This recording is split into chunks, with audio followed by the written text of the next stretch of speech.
আমার সাথে শুধু বসে এক কাপ কফি খাবে, তার জন্য নাকি আমাকে 1,00,000 টাকা পে করবে। মানে এটা কোনো কথা? জাস্ট হচ্ছে তার সাথে ট্যুরে যাব, সে আমাকে 2 থেকে 3 লাখ টাকা পে করবে।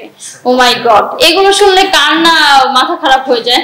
রিমু, আপনি অনেক ইন্টারভিউতে বলেছেন আসলে সাকিব খানকে আপনার খুব পছন্দ, এবং সাকিব খানের যখন ট্যাগলাইন ছিল তার বিয়ে নিয়েও আপনি কথা বলেছিলেন। তার আসলে বউ হওয়ার ইচ্ছে কেন?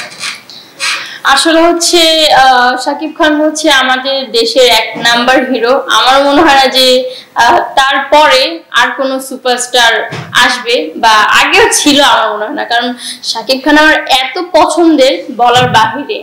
তো ছোটবেলা থেকেই হচ্ছে আমার ঝোঁক ছিল যে আমি তার সাথে যে করেই হোক একটা মুভি করতে চাই, তার জন্য আমার যত কষ্ট করা লাগে আমি সেটা করব। তো পরে দিয়ে দেখলাম যে তার বউ সংকট, মানে বউ সংকট মানে হচ্ছে তার কোনো মেয়ে পছন্দ হচ্ছে না।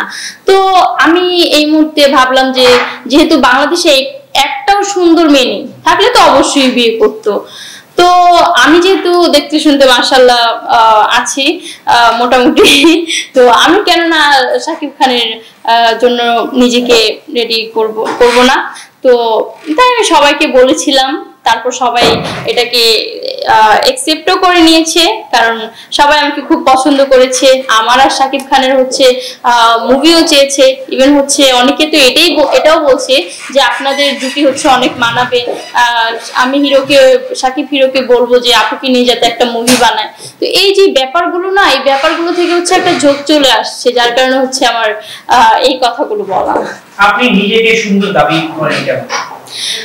কারণ আগে দাবি করতাম না, যখন দেখি যে ফেসবুক থেকে শুরু করে টিকটক প্লাস হচ্ছে লাইকি, ইনস্টাগ্রাম, সব জায়গায় একই কমেন্ট, ক্রাশ ক্রাশ ক্রাশ, তুমি অনেক সুন্দর, তুমি চাইলে পরিমণির থেকে অনেক বড় কিছু হতে পারবা, তুমি সানি লিওনের থেকে বেশি সুন্দর। মানে এই যে কমেন্ট গুলো আছে না, তখন আমি ভাবি যে কি রে ভাই, ওদের সাথে আমাকে কম্পেয়ার করছে, তার মানে তো আমি আসলেই অনেক সুন্দর।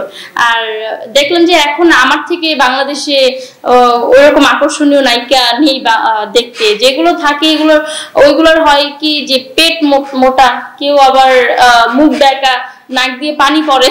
তো এই যে ব্যাপারগুলো, এগুলো আমি খেয়াল করেছি। নিজেকে ঠিকঠাক মতো প্রেজেন্ট করতে পারে না, এরা আবার করবে মুভি। এই জেদ থেকে বলেছি যে আমি সাকিব খানের সাথে মুভি করে দেখায় দিব সবাইকে যে বাংলাদেশের 1 নাম্বার নায়িকা আমি। আচ্ছা, নাক থেকে পানি পড়ে অন্য নায়িকাকে আপনি তুচ্ছ কেন করছেন? আসলে নায়িকা ঠিক আছে, কিন্তু আপনি সুন্দরী বলতে আপনাকে কতজন মানুষ আপনাকে কত সুন্দরী আর নিজেকে সুন্দরী দাবি করছেন কেন? আরো তো অনেক নায়িকা বাংলাদেশে আছে সুন্দরী। কারণ মানুষ আমার সাথে শুধু বসে এক কাপ কফি খাবে, তার জন্য নাকি আমাকে 1,00,000 টাকা পে করবে। মানে এটা কোনো কথা? জাস্ট হচ্ছে তার সাথে ট্যুরে যাব, সে আমাকে 2 থেকে 3 লাখ টাকা পে করবে। ও মাই গড, এগুলো শুনলে কার না মাথা খারাপ হয়ে যায়। বাট আমি এগুলো থেকে হচ্ছে দূরে থাকি, এগুলোকে ইগনোর করি। বাট আমি কতটা সুন্দর হলে মানুষ আমাকে পাওয়ার জন্য লাখ লাখ টাকা অফার করে, তো সেই থেকে ভেবে নিয়েছি যে আসলে আমি সুন্দর।